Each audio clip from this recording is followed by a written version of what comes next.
मूंग की खेती में जो खाद हम देते हैं उसका सही संतुलन क्या रहना चाहिए जिससे जो उत्पादन है उत्पादन में कोई कमी ना हो और अधिक से अधिक हम मूंग की खेती करके उत्पादन कैसे लें और उसका खाद प्रबंधन का सही समय क्या रहना चाहिए और कितनी मात्रा में 1 एकड़ में खाद देना चाहिए। आज आपको पूरी जानकारी इस वीडियो के माध्यम से मिलेगी। आप अगर चैनल पे नए हैं तो चैनल को सब्सक्राइब ज़रूर कर लें। अगर वीडियो पसंद आए तो वीडियो को शेयर ज़रूर करें। चलिए बात कर लेते हैं। जो मूंग की खेती है अधिकतर चने की खेती के बाद है, जैसे जौ है, सरसों है, अलसी है। इसकी खेती के बाद हम मूंग की खेती करते हैं। मूंग की खेती के लिए आपको मार्च अप्रैल का महीना सबसे अच्छा होता है। इस समय आप मूंग की खेती करके बहुत अच्छा उत्पादन ले सकते हैं। और आप जितनी भी दलहनी फसल लेते हैं उसमें जो मिट्टी है, मिट्टी की जो उर्वरक शक्ति बहुत अच्छी हो जाती है और जो मिट्टी का जो स्वास्थ्य है वो बहुत अच्छा होता है। और जब हम इसके बाद जो अगली फसल लेते हैं वो अगली फसल बहुत ही अच्छी रहती है और उसका जो उत्पादन रहता है उत्पादन बहुत अच्छा होता है। ये जो दलहनी फसलें हैं उसके बाद जो जड़ें रहती हैं वो जड़ें जब गलती हैं तो उसमें एसिटिक बनता है जो हमारी जो ज़मीन है उसके जो जीवांश को बहुत अच्छा बढ़ाता है, जिससे जो उत्पादन है उत्पादन अगली फसल का बहुत अच्छा होता है। और जो हमारी ज़मीन में फिक्स फास्फोरस है उसकी जो पौधे को जो आवश्यकता होती है उसको अवेलेबल कराता है और जो ज़मीन में जो पोटेशियम की जो मात्रा है उसको भी बढ़ाता है।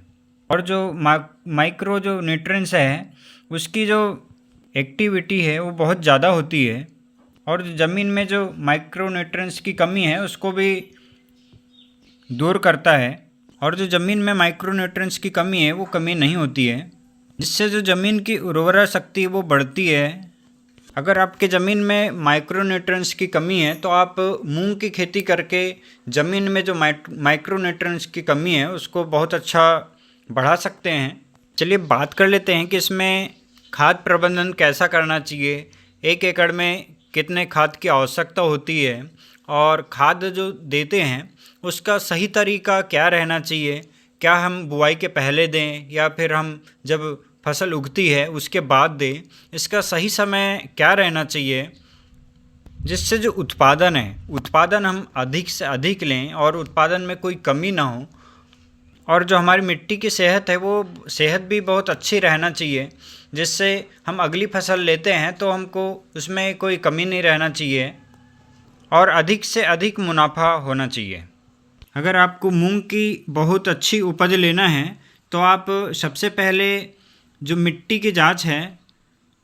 की जांच करके आप जिसमें जो पोषक तत्व का जो प्रबंधन है वो करते हैं तो आपको बहुत ही कम खर्चा लगता है। जितने आपके मिट्टी में पोषक तत्व की आवश्यकता है उतना ही हम पोषक तत्व देते हैं, जिससे जो अतिरिक्त जो खर्च है वो खर्च में जो लागत है वो लागत में कमी आती है और हम मिट्टी में जितने पोषक तत्व की आवश्यकता है उतने ही पोषक तत्व देते हैं और अधिक खर्चा से हम बच सकते हैं। इसलिए आप जब भी खेत में खाद जो प्रबंधन करते हैं उसमें आप अगर मिट्टी परीक्षण करा के अगर खाद दें तो आपको लागत भी कम आएगी और उत्पादन भी अधिक होगा।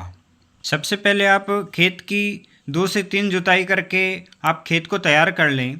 आप खेत को तैयार करने से पहले आप इसमें गोबर की खाद, सड़ी हुई गोबर की खाद आप इसमें दे सकते हैं। बुआई के 15 दिन पहले खेत को तैयार करके आप गोबर की खाद देकर ज़मीन को तैयार कर लें।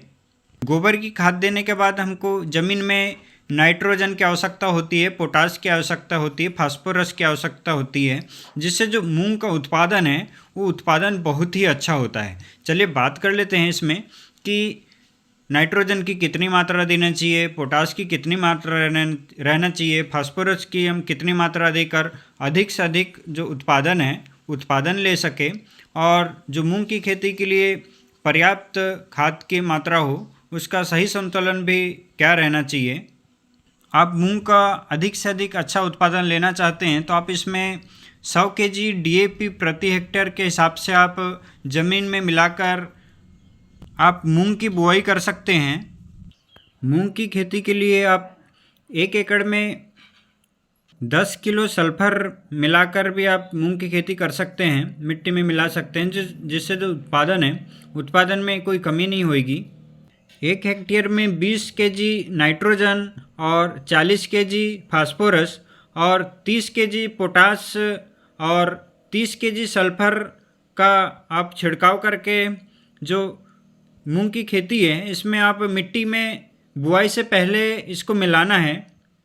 और यह जो जितने भी पोषक तत्व हैं यह बुआई के समय ही डालना चाहिए, जिससे जो उत्पादन में बहुत ही अच्छा प्रॉफिट होता है। और एक साथ ही मिलाकर खेती में छिड़काव करना चाहिए। और मूंग की फसल में जब फसल उग जाती है उसके बाद इसमें कोई भी खाद देने की बिल्कुल भी आवश्यकता नहीं होती है, और उसके बाद इसमें खाद नहीं देते हैं, क्योंकि मूंग की फसल स्वयं अपना नाइट्रोजन जो भोजन है नाइट्रोजन बनाती है, क्योंकि वायुमंडल नाइट्रोजन का स्थिरीकरण करती है, जिससे जो मूंग की फसल को ज़्यादा नाइट्रोजन देने की आवश्यकता नहीं होती है। और जो मूंग की फसल है उसमें जो गांठें हैं, नोडल हैं, वो 12 दिन बाद बनना शुरू हो जाती है।